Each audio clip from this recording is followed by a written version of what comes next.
Welcome back to Midweek Marketplace on your favorite small automotive YouTube channel, Evo Auto. That's EYVO Auto for enhancing your vehicle ownership. I'm Nate and this is Midweek Marketplace, where I look for and react to cars on the Facebook Marketplace and other various platforms. Hey, I hope you guys are doing great. Welcome back here to the midweek. I hope your week has been awesome so far, like mine. We have videos every midweek like this and our regular videos every weekend for you guys to enjoy and to enhance your vehicle ownership experience. With that said, today on Midweek Marketplace, we are going to jump over to the Facebook Marketplace and we're going to be looking at cars near Dallas, Texas. I thought it would be a good thing to kind of branch out of Idaho and see what else is around. I live in a college town, so there's a lot of cars like the Subaru Impreza. It's cold, it's snowy in the wintertime. College kids don't know how to drive on it. They like cheap cars that are reliable and all-wheel drive. And here's one in Texas that you can pick up for $1,800, 143,000 miles. This car is actually really cheap for the mileage on it. Out here in Idaho, these cars will have 250,000 miles and they'll still be $3,000. So if you want a nice cheap Subaru Impreza, I highly recommend going to a state that doesn't see much snow or to a town where there's not a lot of college students in it or near a college town. Dallas, Texas, obviously there is a college there, but on the other hand, it is pretty warm out there, so we're probably going to be seeing more of these commuter type nice vehicles. Here is a 2012 Volkswagen Jetta, 39,000 miles. This listing obviously has an error in it because they only want $800. It is from a dealership, so my guess is that this is like a lease takeover or something. Yep, price posted is the requested down payment, not the actual retail price. So do I find that a little bit misleading? Yeah, I probably do. I don't know how I feel about dealerships being on the Facebook Marketplace. It's kind of like the used car market, somewhere that owners can list vehicles for free. Because if you don't know, Craigslist, there's a lot of scammers on Craigslist, and they started charging you money, actual money, to list on Craigslist, to list your vehicle on Craigslist. So the Facebook Marketplace, it's free. I don't know if it's free for dealerships because they're marked, and all of these cars here are at a dealership, and I'm not big on the whole dealership thing.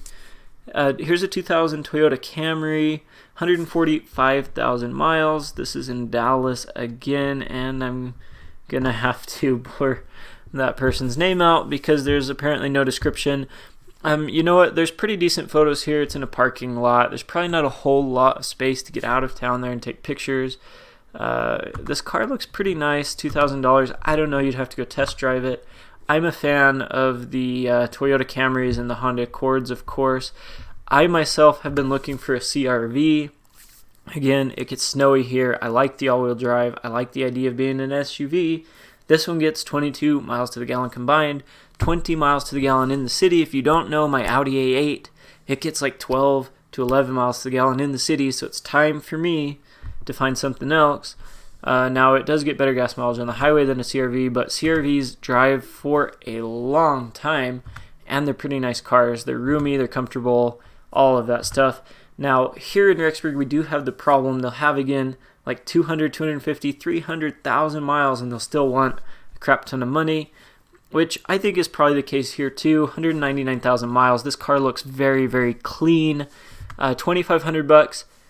I think it's probably worth it. You'd have to go test drive it, check it out, but you know what? This car actually looks like it is worth $2,500. Now, if this was a listing in Rexburg, they'd be asking like $4,000 for this car. Here is a 2010 Ford Fusion SE. I said I wouldn't click on another dealership listing, but I did it. I'm sorry, guys. I did it anyways. It's missing a piece of trim up front. What caught my eye is that it said $2,950 cash. So $2,950 for this Ford Focus. This car has 320,000 miles on it. I was trying to find, right here it says that 320,000 miles in a 2010 Ford Focus. So this is obviously, been some commuter car for, my guess would be a business. Look at the bright blue color. I don't think that's a typical, standard like Ford Focus color. Maybe it is. I don't know. That's kind of cool. Would it be a good buy? $3,000 for 320,000 miles? Again, I don't know. You'd have to go test drive it. My guess is probably not. But I will say that they are building cars better today, or they're building cars for more miles on them today than they ever have. Now, we do like the smaller engines and the great gas mileage and all of that, but they are building cars to go farther than they used to. So am I scared of buying a high mileage car? Yes, I'm still scared of buying a high mileage car. You should very much check it out, make sure it's been well maintained, but again, cars will get higher miles on them than what they used to get, so don't be as scared in today's day and age if your car has 180,000 or 150, 160,000 miles on it, because it's probably still going to last a long time if it's been well cared for. Now, again, with that said, 260,000 miles on a car really does wear it out. The bearings start to go.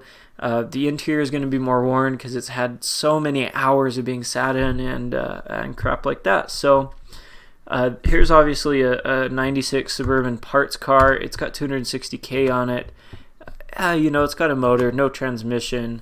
So $300 for a parts car.